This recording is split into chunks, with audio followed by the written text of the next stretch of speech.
Amém, meus irmãos? Irmã Juliana vai estar aqui ministrando a palavra do Senhor. Amém. Amém. Saúde a todos, que as santas glórias ao Senhor. Amém. A surpresa, né? Para eles também.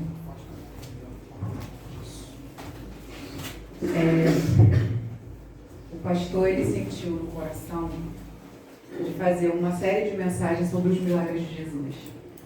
Só que antes de chegar no coração do pastor, já estava no coração de Deus. E ele só precisava de uma pessoa para executar. E hoje, vamos dar continuidade a essa série de pregações sobre os milagres de Jesus. E eu peço que os irmãos abram a palavra em João 4, 43.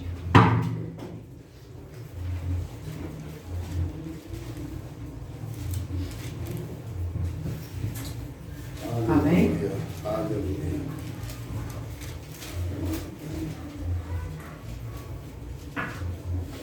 Aleluia. Amém, irmãos? Amém. Glória a Deus. A palavra diz assim: a cura do filho de um oficial do rei. E 2 dias depois partiu dali e foi para a Galileia. Porque Jesus mesmo testificou: um profeta não tem honra na sua própria pátria. Chegando, pois, a Galileia, os galileus o receberam, porque viram todas as coisas que fizeram em Jerusalém no dia da festa, porque também eles tinham ido à festa. Segunda vez foi Jesus a Caná da Galileia, onde da água fizera vinho. E havia ali um oficial do rei, cujo filho estava enfermo em Cafarnaum. Ouvindo este que Jesus vinha da Judéia para a Galileia, foi ter com ele e rogou-lhe que descesse e curasse o seu filho, porque já estava à morte. Então Jesus lhe disse: se não virdes sinais e milagres, não crereis. Disse-lhe o oficial: Senhor, desce antes que meu filho morra. E disse-lhe Jesus: vai, o teu filho vive. Aleluia. O homem creu na palavra que Jesus lhe disse e foi-se. E descendo ele logo, saíram ao encontro os seus servos. E lhe anunciaram os seus servos que, dizendo: o teu filho vive. Perguntou-lhe, pois, a que horas se achara melhor? E disseram-lhe, ontem, às 7 horas, a febre o deixou. Entendeu, pois, o pai, que era aquela hora a mesma que Jesus lhe disse: o teu filho vive. E creu ele e toda a sua casa. Jesus fez este segundo milagre quando ia da Judéia para a Galileia. Irmãos, por esse Aleluia. Glória.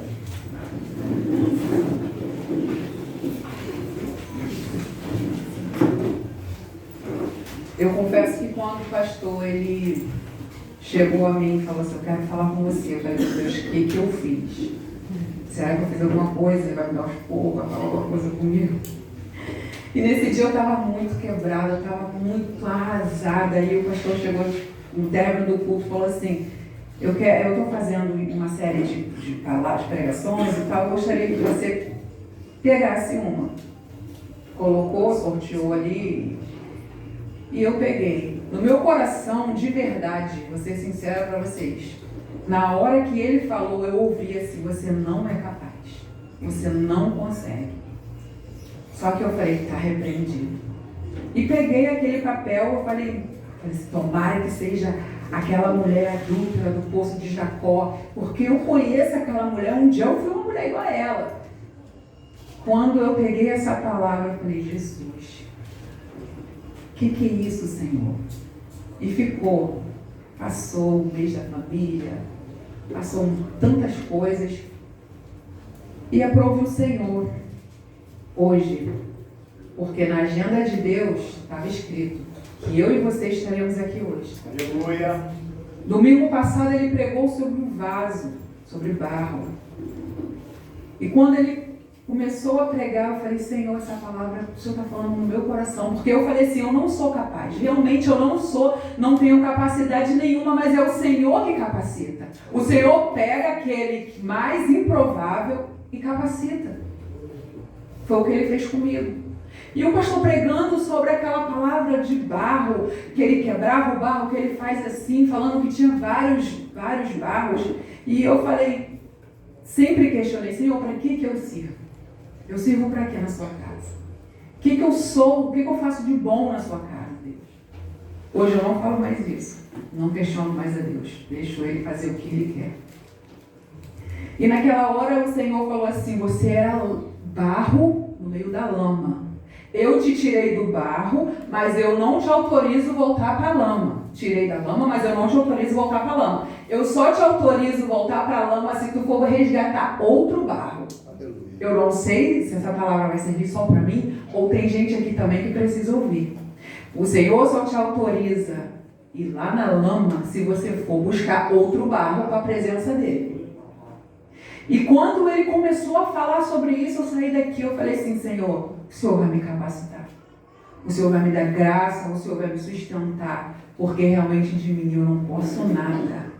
E eu faço uma pergunta para cada um de vocês. A que ponto você chegaria por causa de um filho? Não precisa me responder, mas vocês vão lembrar, e eu vou lembrar cada um no final. A que ponto vocês chegariam por causa de um filho?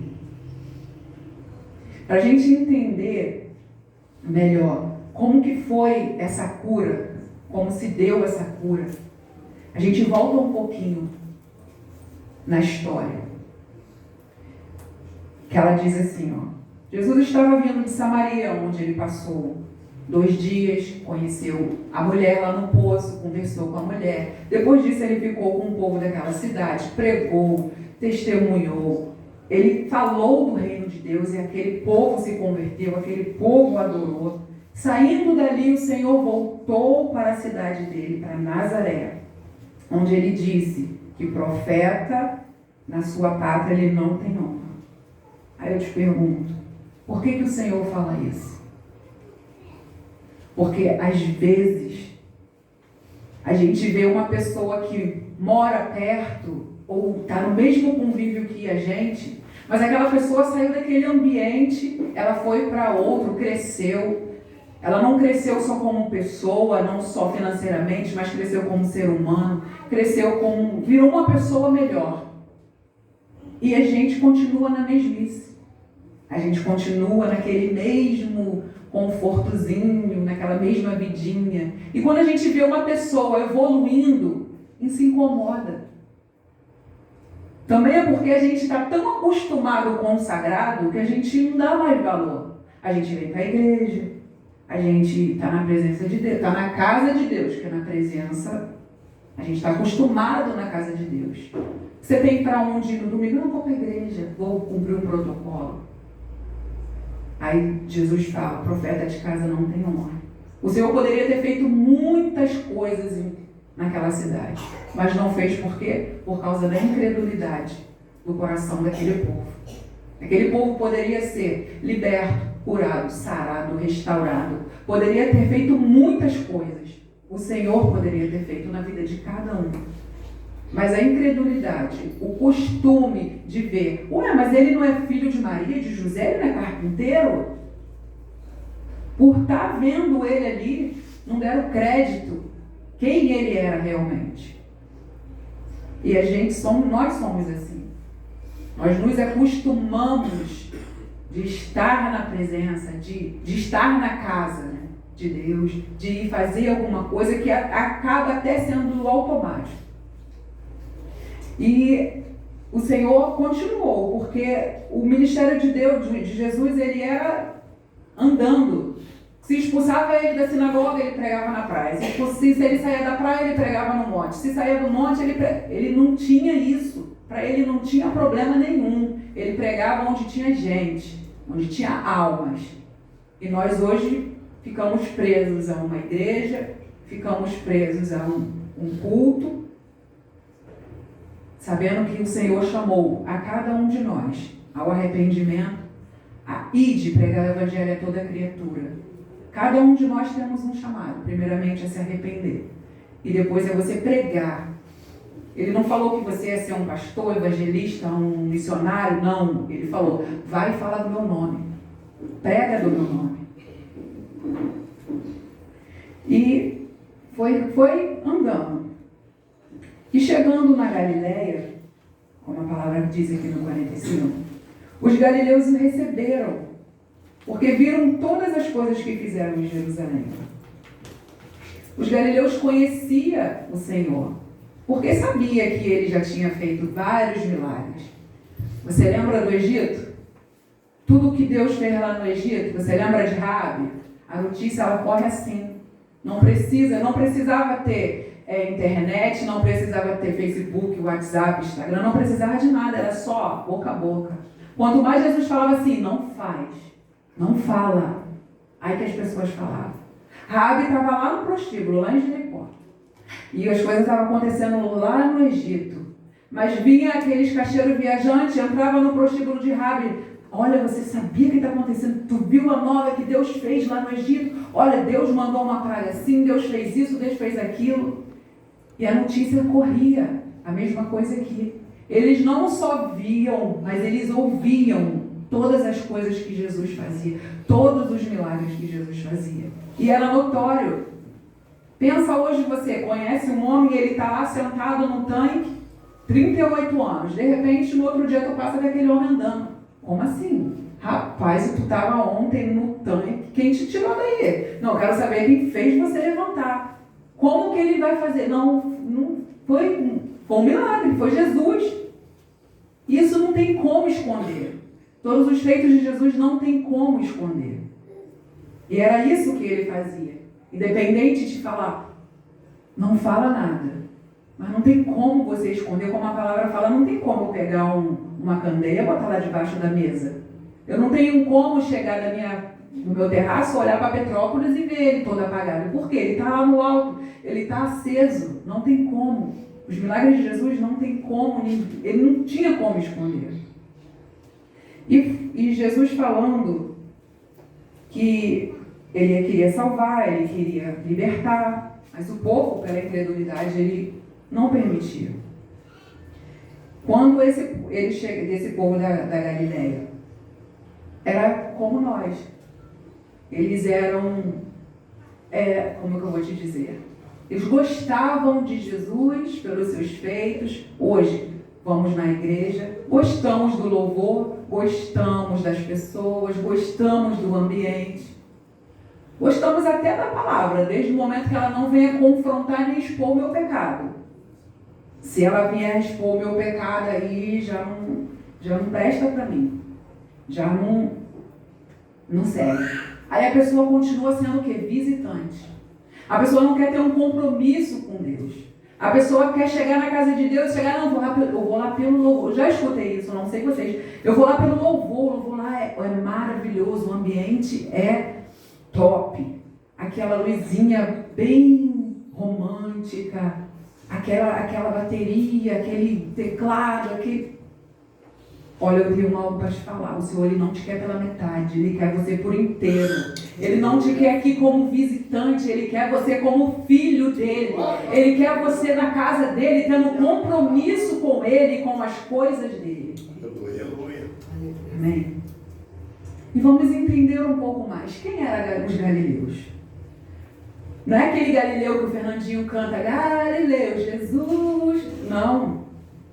Galileu, naquela época, Galileu era um caipira, um bronco. Ele ficava separado da parte da Judéia, de outros judeus. Eles não tinham instruções, para eles não tinha instruções.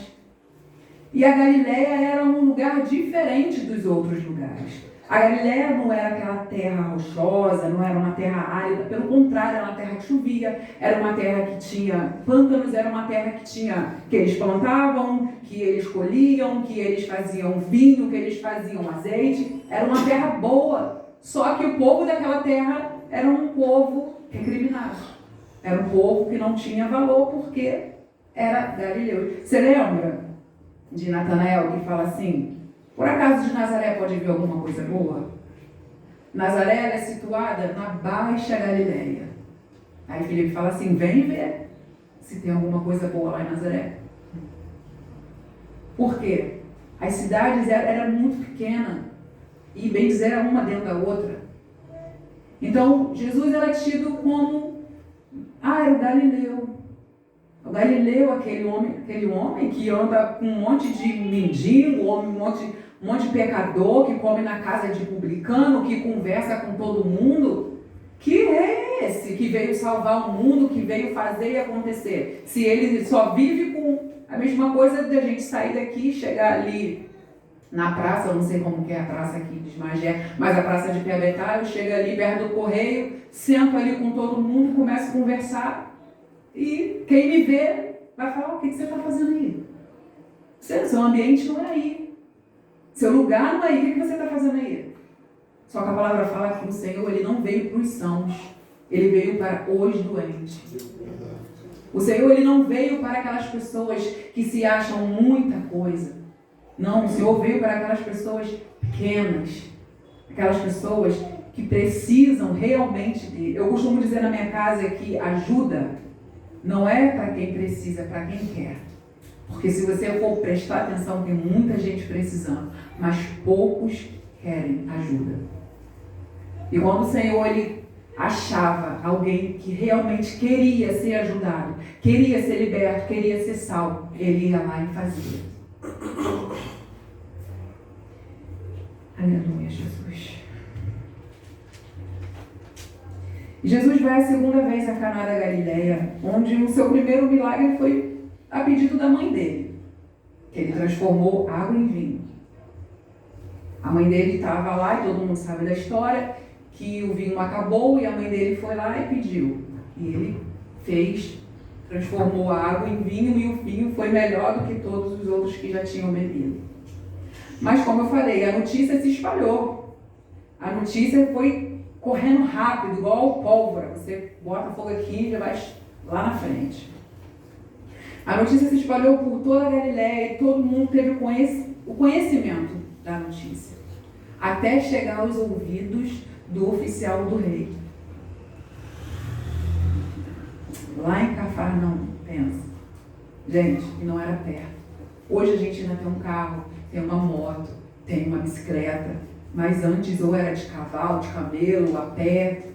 Quem tinha condição andava de cavalo, de camelo, quem não tinha andava a pé mesmo. Agora você pensa, seu filho está morrendo, seu filho está com febre. Eu creio que aquele homem, ele tinha condição, porque ele era um oficial do rei. Na minha concepção, aquele homem fez igual a mulher do fluxo de sangue. Aquele homem já deve ter levado o filho dele para vários médicos, aquele homem deve ter ido para vários lugares procurando salvação, recurso. Ele tinha condições, ele podia sair daqui, vou levar, fulano tá lá, tem um médico assim em tal lugar. Não, vou levar meu filho está muito doente, vou levar ele lá. Aquele homem podia fazer isso, porque condições ele tinha. E quando todas as condições, tudo que ele podia fazer foi esgotado, que ele ouviu falar que Jesus estava naquele lugar, no coração daquele homem se acendeu uma esperança. Coisas que eu e você, com certeza, se tivesse nossos filhos na mesma situação, nós faríamos a mesma coisa. Eu ouvi uma frase de duas pessoas. A pessoa falou assim: é um amor tão grande que dói. Ela falando de um filho.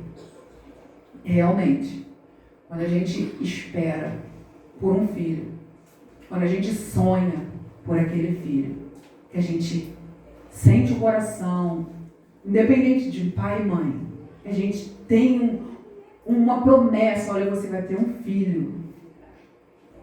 De repente você deve estar pensando assim: pô, Juliana, mas eu não tenho filho ainda. Calma. No tempo certo você vai ter um filho e você vai passar a sentir todas essas coisas. Todo esse amor, toda essa dor de você amar tanto que dói. É lícito, com certeza, eu amar meu filho a ponto de doer. A outra frase que a pessoa falou foi assim: antes, as minhas filhas eram aqui. As minhas filhas estavam aqui. Tudo que eu fazia era para elas. Lembra disso? A gente estava lá em Betel. Tudo que eu fazia era para elas. Trabalhava para elas. Minha intenção toda era para as minhas filhas. E hoje eu entendi. As minhas filhas continuam no mesmo lugar, mas quem está aqui é o Senhor. Ela entendeu que, independente das filhas dela, em primeiro lugar tem o Senhor. Não é que ela não ame, não. Mas a palavra fala que se você amar seu pai, sua mãe, seus filhos mais do que o Senhor, você não é digno dele. O Senhor, Ele vai cuidar dos seus, Ele vai cuidar dos meus.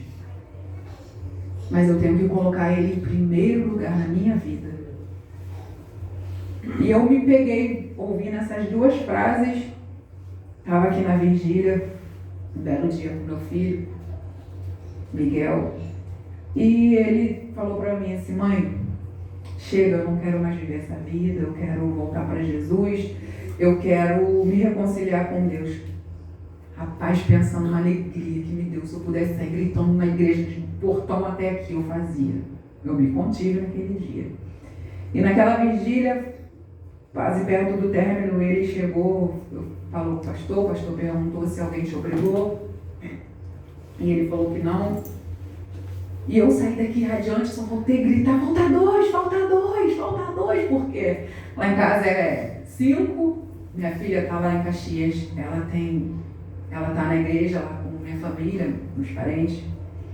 E estava eu, Miguel, Gabriel é visitante, Gabriel tem 15 anos, meu esposo não serve a Deus. E Miguel chegou e falou que queria reconciliar-se com Deus. Aquilo foi uma alegria tão grande. E passou 2 dias, meu filho tinha que fazer uma prova do Detran. E eu estendendo roupa, pensa numa mãe assim. Naquele dia eu entendi, gente, de verdade, o que aquela mãe dos filhos de Zebedeu, ela falou com Jesus. Eu estendendo roupa, falei assim: Jesus, agora o Senhor pode deixar meu filho passar na prova no Detran, porque ele já está na tua casa, Senhor, ele se reconciliou contigo. E eu dentro de mim estendendo roupa e falando, para mim, eu já sabia que ele chegaria em casa com papel assim: passei, mãe, passei. E eu fiquei só esperando ele chegar. De repente me veio no coração, eu entendi o que aquela mulher queria dizer, quando ela falou assim: Senhor, permita que meu filho sente um à tua direita e outro à tua esquerda. Gente, quem tem filho quer o melhor. Quando meu filho chegou aqui e falou assim: eu quero me reconciliar com o Senhor. De verdade, pastor, se eu pudesse deixar ele morar na tua casa, eu deixava. Só para aprender todo dia. Cheguei para um, falei: cola nele. Não larga ele não. Cheguei para outro: cola nele, não larga ele não. Acho que ele nem sabe disso. Vai. E eu falei assim: ajuda meu filho, em nome de Jesus. Fala com ele, conversa com ele. Por quê? O meu temor era que ele saísse da presença de Deus, era que ele ouvisse um pouco mais do mundo e esquecesse o que Deus estava querendo dele, esquecer de todas as coisas que ele já passou desde o ventre até o dia de hoje. E eu não entendi quando eu falei: Senhor, agora o Senhor pode deixar meu filho passar na prova, porque eu não aguento mais gastar dinheiro sem ter, Jesus. E eu falando com Deus, daqui a pouco meu filho chega: e aí, Miguel? Passei não, mãe. Ué, como assim, gente? Como assim tu não passou? E ele: não, mãe, não passei, mas eu estou tão em paz. Eu estou tão feliz. Mãe, me deu um alívio tão grande. Eu falei: como que a pessoa não passa na prova, chega em casa e fala que está aliviado? Miguel é mais 400, Miguel. E ele: mãe, Deus me deu um refrigério tão grande naquele momento que eu não passei. Foi quando eu entendi e o Senhor falou comigo: filha, ele está na minha casa, mas ele ainda não está na minha presença.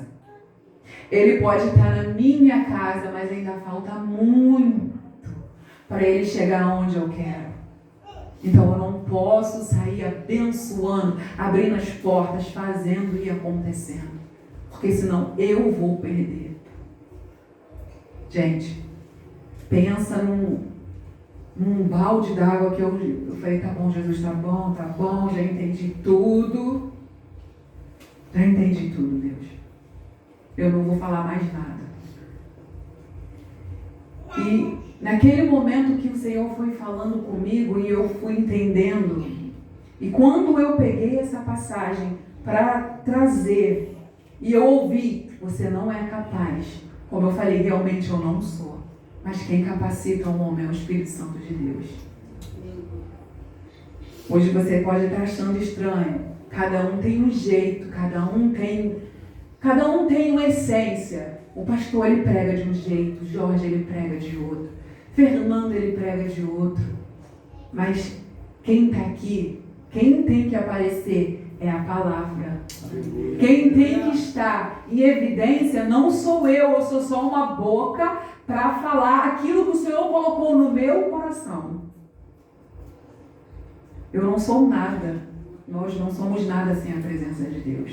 Todos os dias eu acordo e falo assim, Jesus, muito obrigada, porque eu não sou nada, eu não sou ninguém. Porque se o Senhor não fosse na minha vida, eu seria como uma folha seca, que era levada para um lado e para o outro. Jesus, mas muito obrigada, porque eu sei que eu não sou nada. Eu tenho que me diminuir para que o Senhor venha aparecer na minha vida.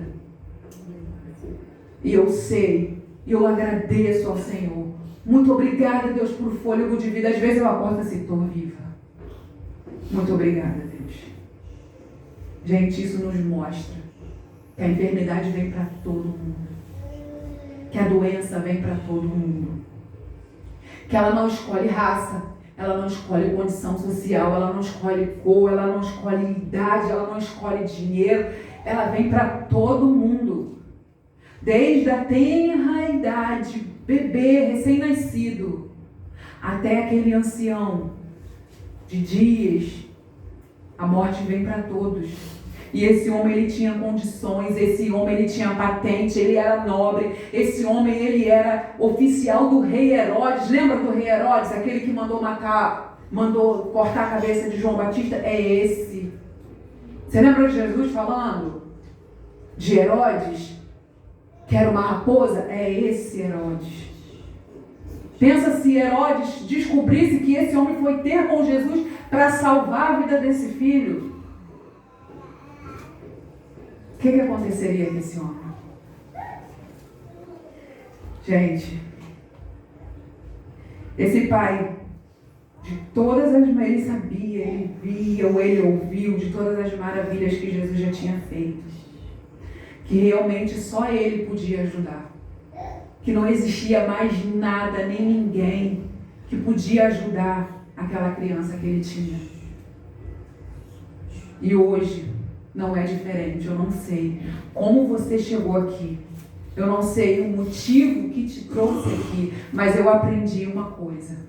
Nós vamos a todos os lugares com a nossa vontade. Mas para a casa do Senhor é movido pelo Espírito Santo de Deus. Não venha me dizer que você veio. Eu vim para a casa do Senhor porque eu... Não foi você que quis. Foi o Senhor que escolheu você aqui hoje. Ele já tinha agendado o dia de hoje para que você pudesse estar aqui. Não me ouvindo, mas ouvindo a palavra dele. Esse pai, ele tinha tanto amor pelo filho, tanto amor, que ele esqueceu quem ele era. Ele esqueceu de quem ele era, ele não se importou quem ele era. E ele foi diante de Jesus. E ele falou assim, versículo 48. Então, Jesus falou para ele 47. E ouvindo que Jesus vinha da Judéia para a Galileia, e foi ter com ele e rogou-lhe, que descesse e curasse seu filho, porque já estava à morte. Você lembra de Naamã, que era oficial do rei? Que era todo pomposo, com as suas armaduras, com as suas coisas. E ele chegou lá para Eliseu e queria que Eliseu saísse dentro de casa para atender ele. Quem me garante que esse homem, sendo nobre, sendo um oficial do rei, chegasse para Jesus, desce, vai na minha casa, porque meu filho está quase morrendo. Ele, de repente, ele poderia ter achado, não, eu vou falar com ele, porque eu sou o tal, e ele vai descer comigo. Só que não é assim. Não é da minha forma, não é da sua. Não é no meu querer, não é no seu. Não é no meu tempo, não é no seu. A vontade não é minha, a vontade não é sua, a vontade é de Deus. De repente você está falando assim, mas está demorando muito. Mas Deus sabe o tempo certo. Senhor, mas eu não aguento mais. Aguenta. Se você não aguentasse, você não estaria de pé aqui. Se eu não aguentasse as lutas que eu passo, eu não estaria aqui de pé. Mas o Senhor sabe até onde Ele pode ir na minha e na sua vida. Só que você pensa que aquele pai, ele esmoreceu? Ele desistiu? Não. Aí Jesus vai e testa a fé daquele homem. Aí ele fala assim, então Jesus lhe disse, se não virdes sinais e milagres, não crereis.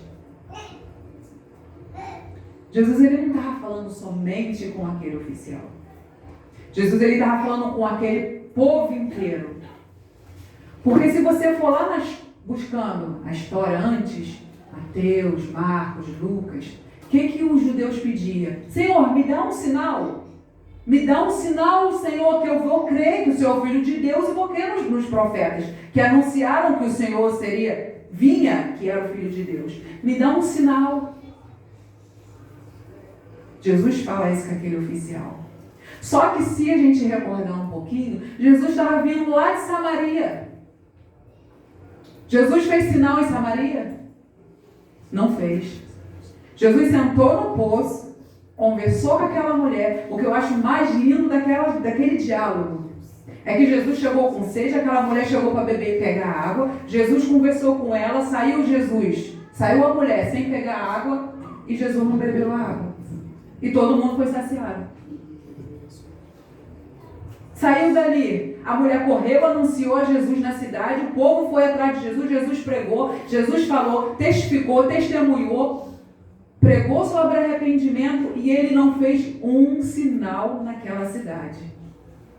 O Senhor ele não moveu o céu, o Senhor ele não fez ninguém levantar, o Senhor não fez. Ele só falou, ele só pregou e creram nele. Só que ele chega para esse homem aqui e ele fala, se eu não fizer nenhum milagre, você não vai crer em mim. Como se dissesse, eu tenho que fazer alguma coisa para você crer que eu sou o Filho de Deus? Eu não já fiz o suficiente? Isso é Deus falando comigo e com você. O que eu tenho que fazer mais na sua vida para você crer que eu tenho poder? O que eu tenho que fazer mais na sua vida para você entender que eu te tirei daquela lama? Você lembra da lama? Que mesmo você na lama, se colocasse um colar de pérola, você voltaria para a lama. E eu te tirei da lama. Eu te peguei, eu te pisei com o pé, eu te moldei com a mão, eu tirei as pedrinhas, eu tirei os galhos, eu tirei tudo e te coloquei aqui aonde você está. Aleluia. Irmãos, quando o Senhor me tirou da lama, eu sendo barro, nem eu sabia que eu era barro. Jamais eu imaginaria que eu seria um barro, morando numa favela, onde minha família mora até hoje. Onde a minha mãe servia a Satanás dentro de casa. E um dia desse eu estava conversando com meu esposo e meu filho. Meu filho falou assim, mãe, de tudo que você passou, tu não era para ser normal. E eu falando com eles, a minha mãe deixou a tia da minha irmã fazer um centro de macumba dentro da minha casa. E eu só podia dormir depois que todo aquele negócio acabasse. E no outro dia eu tinha que ir para a escola. Quando eu falei assim, eu não vou viver mais assim. Eu ia no forró, eu ia no pagode, eu ia na Grande Rio, eu ia em tudo que era lugar. A pessoa falava assim, tá dando alguma coisa ali, tava eu lá. Ó, tá acontecendo um negócio ali, tava eu lá. Se eu contar a minha vida, a minha história, você vai falar, não é possível, gente. A minha irmã era casada e meu cunhado se envolveu com crime. E ele chegava dentro de casa com um fuzil, parecia até uma vassoura. Deixava atrás da porta, né, sobrinhas pequenas, ele pegava, fechava a porta. E um belo dia, eles discutindo, ele deu uma coronhada no nariz dela, que o sangue desceu, e eu peguei uma faca, fui pra cima dele, ele ia pensando que ia matar minha mãe, uma confusão danada. E aquilo foi uma coisa horrível. A minha vida era desse jeito e eu não entendia que eu era barro. Jamais eu ia saber que eu era barro. Só que todo mundo que chegava para mim falava assim: você é escolhida desde o ventre. O Senhor te escolheu desde o ventre. E um belo dia eu falei: Senhor, o Senhor me levou num monte, um domingo, 5 horas da manhã. E eu falei: Senhor, o Senhor fala que eu sou escolhida desde o ventre. Mas por que o Senhor deixou de passar por tanta coisa? Por que o Senhor permitiu que eu passasse por tantas coisas? Aonde o Senhor estava? Gente, parece que o céu abriu naquele monte.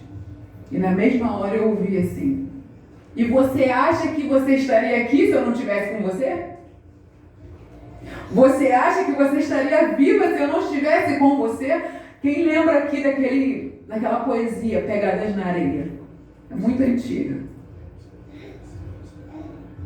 E no final a pessoa fala assim: mas quando eu precisei, vocês só veio só um par de pegadas.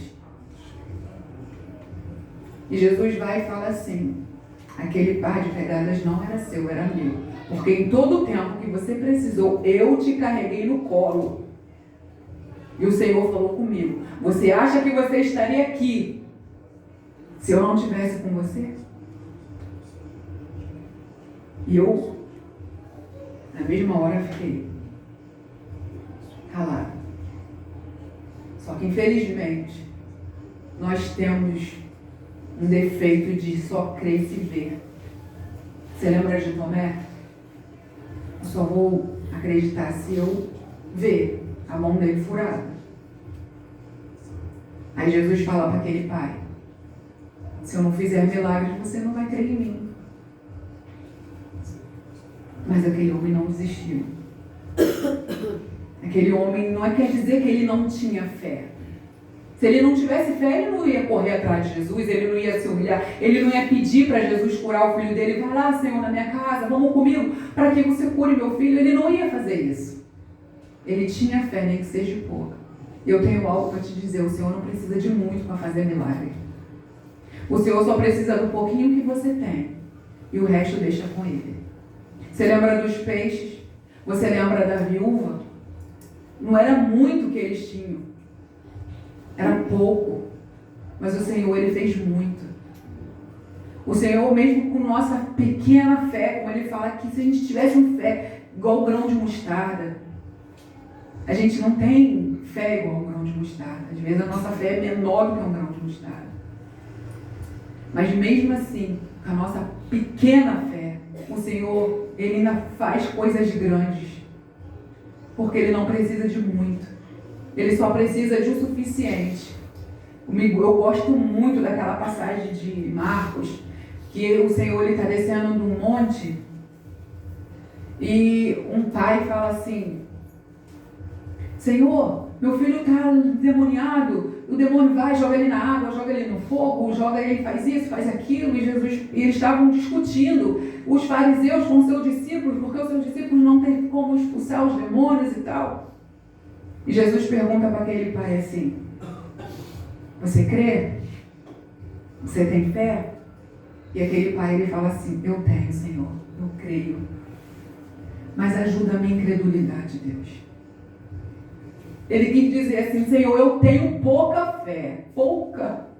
Mas aumenta, Jesus, porque eu sei que o Senhor é o dono do milagre. Eu sei que o Senhor pode fazer aqui pelo meu filho. Porque eu sei, eu já ouvi, já vi todas as coisas que o Senhor já fez. Independente do tamanho da sua fé, fala para o Senhor: Senhor, eu creio, mas aumenta a minha fé. Aumenta, Senhor, porque eu preciso. Porque esse pai, ele insistiu no Senhor. E ele fala assim, e disse o oficial, olha a insistência dele: Senhor, desce antes que o meu filho morra. E disse-lhe Jesus: vai, o teu filho vive. E creu na palavra que Jesus lhe disse. E foi. Aquele homem foi esperando que Jesus fosse na casa dele, que entrasse lá, diferente daquele centurião que Jesus falou assim: não, vou lá na sua casa. Não, Senhor, não sou digno que o Senhor entre na minha casa. Só dá ordem, porque eu sou um homem de autoridade. Eu também posso dar ordem. Eu dou ordem a um e ele vai lá e faz. Eu dou a outro e ele vai lá e faz também. Se o Senhor falar aqui, ele vai ser curado lá, porque eu creio. Jesus se admirou com a fé daquele homem. Diferente desse pai, porque ele queria que Jesus fosse lá, ele queria que Jesus tocasse, queria que Jesus fizesse alguma coisa para ele ver, mas Jesus não fez nada além de palavra. A palavra que ecoou lá no Gênesis, haja luz, foi a mesma palavra que ecoou aqui: vai, o teu filho vive. E a mesma palavra que está ecoando aqui nessa igreja hoje. O Senhor está falando: olha, eu tenho certeza que tem pessoas aqui que precisam de milagres. Eu tenho certeza, porque eu preciso. Eu tenho certeza que tem pessoas aqui que perderam filhos. Eu nunca senti essa dor e não quero. Que fala assim: meu Deus, eu perdi um filho. Eu sei que dói. Eu sei como é difícil. E eu entendo a angústia e o desespero desse homem. Quando eu lembro do testemunho que Jorge contou aqui, quando ele teve um filho, que perdeu um filho, e ele ficou desesperado, e a esposa, gente, você esperar, gerar, e de repente você tem a notícia: não tem mais vida, perdeu. Como que a cabeça do ser humano fica? Como que um pai, uma mãe, ela fica? Desorientada. Se não tiver Jesus, então piorou. Com Jesus a gente chora, a gente grita, a gente ora, mas a gente tem a certeza que a gente vai ser consolado. A dor, ela não passa, ela ameniza. As lembranças ficam. E eu tenho certeza que quem já perdeu o filho, quando lembra daquele dia, de ter ouvido falar: eu sinto muito. Porque é a frase que eles falam: eu sinto muito pela sua perda. Volta um filme na cabeça da pessoa. A pessoa fala: esse foi o pior dia da minha vida. Esse foi o pior dia da minha vida. Só que esse homem, ele teve uma palavra. Ele só ouviu assim: vai, teu filho vive. Irmãos, eu estou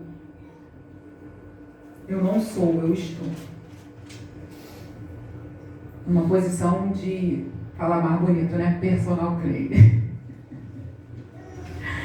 Limpeza, limpando, arrumando, porque eu gosto. E isso me faz entrar em casa de pessoas. Pessoas que não conhecem a Deus, pessoas que servem a vários deuses, pessoas que não têm nem noção de quem é Deus do céu. Que uma dona me perguntou quem era Davi. E eu fui explicar para ela quem era Davi. Mas vocês já vão entender. Eu vou passar um relato aqui para vocês. Você lembra da pergunta que eu fiz? Até onde você chega, você vai por causa de um filho? Em 2007, a Maria, mãe do Gabriel, uma costureira, ela pulou no reservatório de água sem saber nadar. Doida essa mulher, né? Loucura. Mas na verdade essa mulher, ela foi salvar o seu filho, que estava se afogando. Ela não pensou, que ela nem lembrou que ela não sabia nadar. Ela se jogou dentro daquele reservatório de água, cheio de vergalhão, cheio de coisas dentro, e foi lá e conseguiu, e ajudaram ela, e saiu ela e o filho. Em 1964, uma mãe de 51 anos nos Estados Unidos. O nome dela se chama Ângela. O filho dela estava debaixo de um carro, o filho dela de 11 anos, chamado Tony. Isso é real. Você pode buscar a informação que você vai achar. Ele estava mexendo debaixo de um carro, porque antes os filhos aprendiam o ofício do pai e mexiam nas coisas. Hoje é mais complicado. E esse menino estava debaixo do carro quando o macaco desceu e aquele carro de 1,5 toneladas caiu em cima do menino. Aquela mãe de 51 anos, ela levantou aquele carro, só que ela não conseguia levantar o carro e tirar o menino ao mesmo tempo. Ela gritou e o vizinho que estava perto correu, ela levantou o carro e o vizinho puxou o filho dela. Estudiosos e cientistas falam que aquela mulher recebeu uma descarga de adrenalina muito forte, a ponto de ter força para levantar um carro. Mas se você for ver halterofilismo, as pessoas não chegam a meia tonelada. Passa pouco mais que isso. Aquela mulher levantou 1,5 toneladas, que aqueles carros da Chevrolet antigo, ele pesava muito. E hoje a gente não vê ninguém descarregando de adrenalina, vou descarregar adrenalina, vou levantar um carro, vou levantar um ônibus. A gente não vê isso. Não tem isso. E elas, uma, sem saber nadar, foi lá e salvou o filho, nem lembrou que não sabia nadar. A outra foi lá e levantou um carro para tirar o filho dela debaixo do carro. Olha o que elas duas tiveram capacidade a ponto de fazer isso pelos filhos dela. Agora eu vou te lembrar sobre o que eu te falei na casa das pessoas. E mais uma vez a pergunta: até onde você vai por um filho? Nós sabemos que Deus é o dono da ciência, Deus é o dono da química, é o dono de tudo. Ele fez tudo. E eu, trabalhando nesses lugares, indo nesses lugares, eu aprendi um pouco de mistura, de potencializar, de fazer algumas coisas para dar uma limpeza melhor, para fazer algo melhor, para ter um serviço de qualidade, para até eu mesmo poder receber melhor. E na química você tem moléculas. Agora, por que essa mulher está falando de química na pregação, gente? Você vai entender.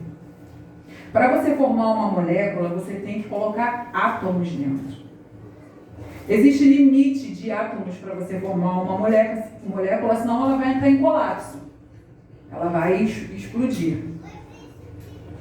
E assim, quando você quer potencializar uma molécula, você coloca os átomos, oxigênio, e ela vai indo.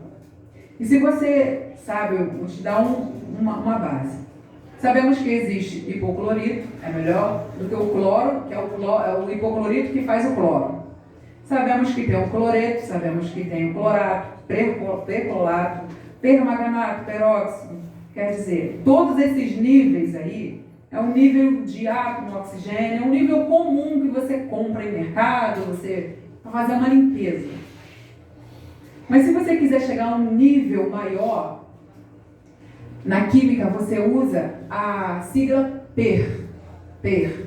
Lembra dessa palavra, dessa sigla. PER. Eu posso ter uma coisa feita, potencializar. Também eu posso ter uma coisa perfeita. Eu posso seguir, como eu posso perseguir. Estou chegando no nível máximo. Eu posso ter o permanganato, perclorato de peróxido, já é um nível maior de química para limpar. Você pode perfazer, existe essa palavra, gente, perfazer. Você pode permanecer, você pode ter os níveis mais altos. Se a gente falar de amor,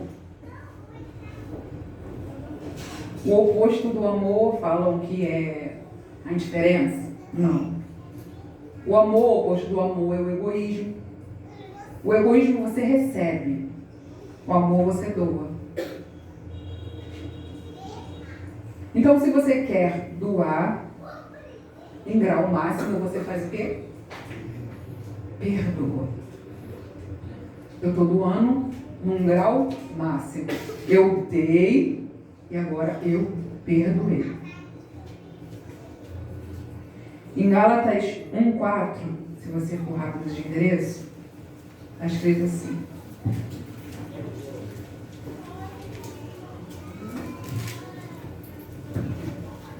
o qual se deu a si mesmo por nós, por nossos pecados, para nos livrar do presente século mal, segundo a vontade de Deus, nosso Pai. Em João 15:13, está escrito assim: ninguém tem maior amor do que este, de dar alguém a sua vida pelos seus amigos. Em Mateus, ouça, em Mateus 20:28, diz assim: bem como o Filho do Homem não veio para ser servido, mas para servir, e para dar a sua vida em resgate de muitos. O Senhor Jesus, Ele se doou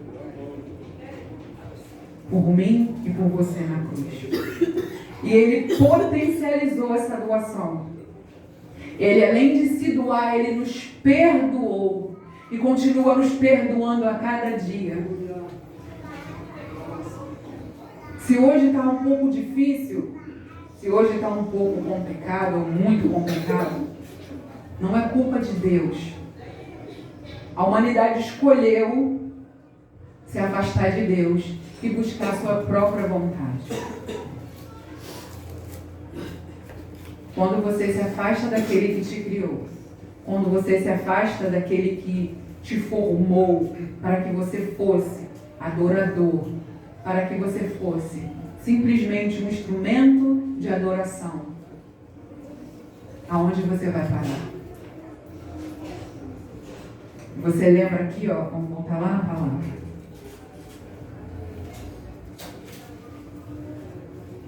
E Jesus disse: vai, teu filho vive. Aquele homem, ele só ouviu uma palavra. O Senhor só falou uma palavra. E ele foi correndo, ele acreditou naquela palavra. E ele correu a ponto de, quando aconteceu lá na casa dele, todos que estavam na casa dele se maravilhou e saiu correndo ao encontro dele. Porque assim, aconteceu alguma coisa. Porque o menino foi curado aqui.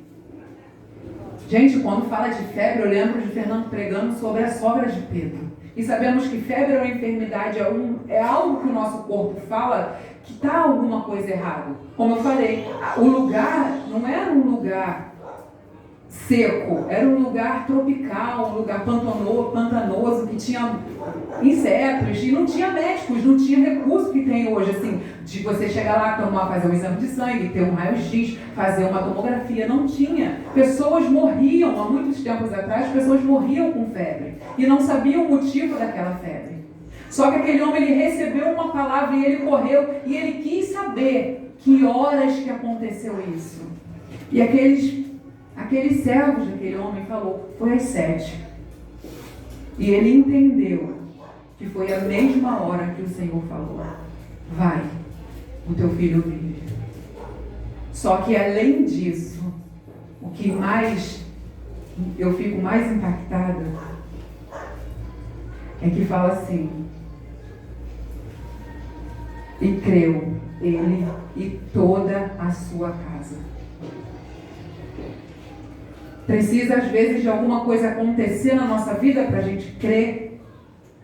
Nós, não só nós, mas nossa casa toda. Passou agora esses dias um vídeo de um menino que estava 16 dias em coma, que os pais estavam numa luta no hospital e a médica chegou para a mãe e falou assim: olha, seu filho, você tem que ser realista, porque o seu filho já tem muito tempo em coma, e quem é da área da saúde sabe que o coma, você não pode ficar muito tempo e nem entubado muitos dias, porque aquilo dali é um canal para bactérias. Você pode pegar bactéria hospitalar, infecção, várias coisas.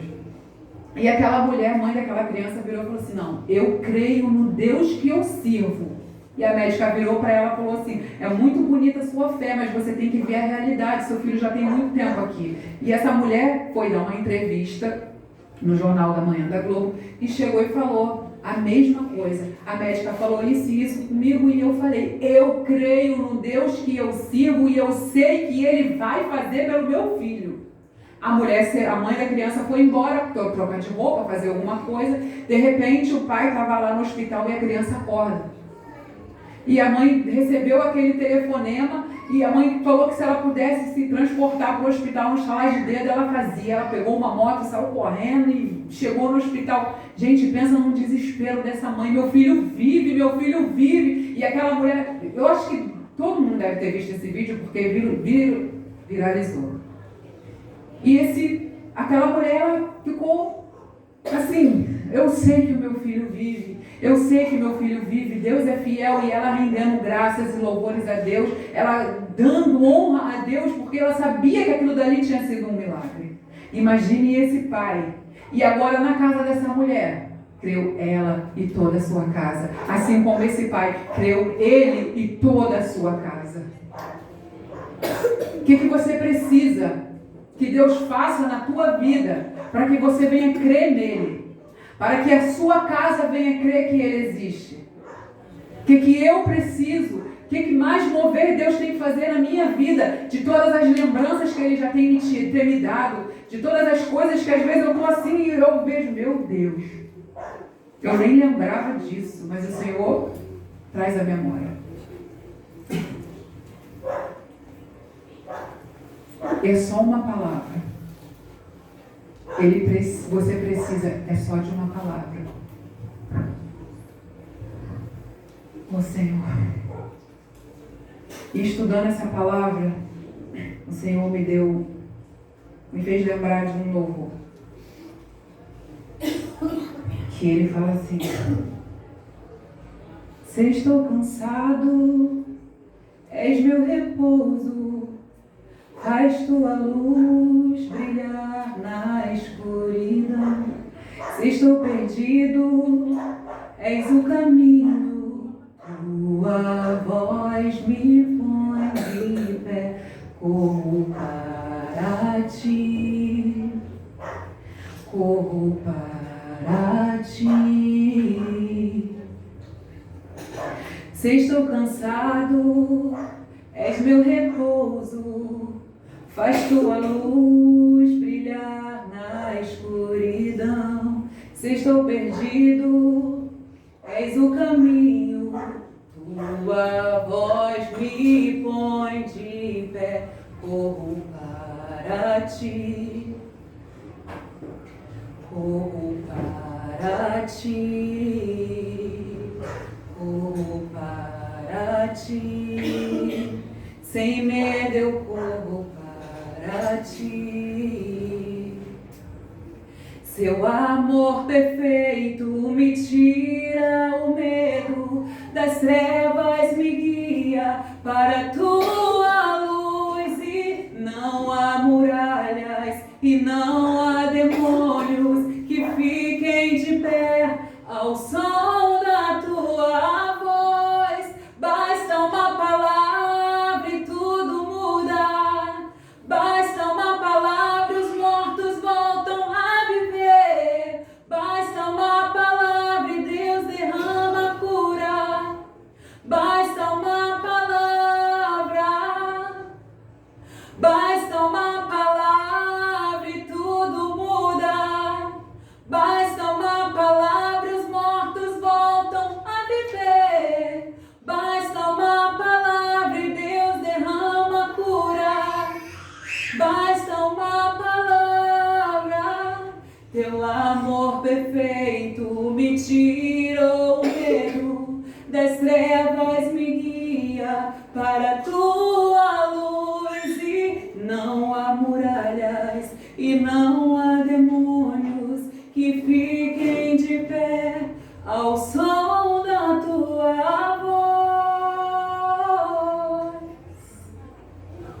Basta uma palavra e tudo muda.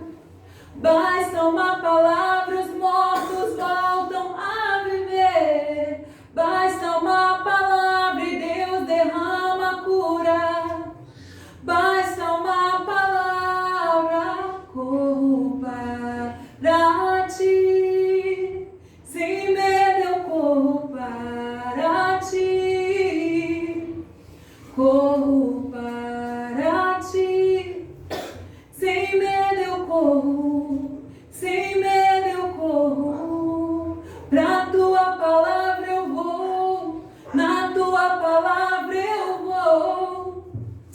Aleluia, Jesus. Glória a Deus. Vocês prestaram atenção?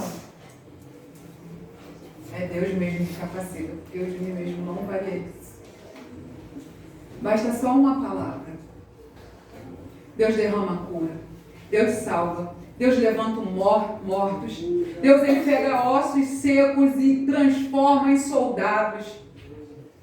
É a palavra, é através da palavra, é pela palavra. A palavra que nos limpa, a palavra que nos justifica, é a palavra que nos santifica. Ela traz a vida, ela traz a luz, ela traz restauração. Ela é a verdade, é o caminho, é a palavra, não tem outra coisa. É a palavra de Deus.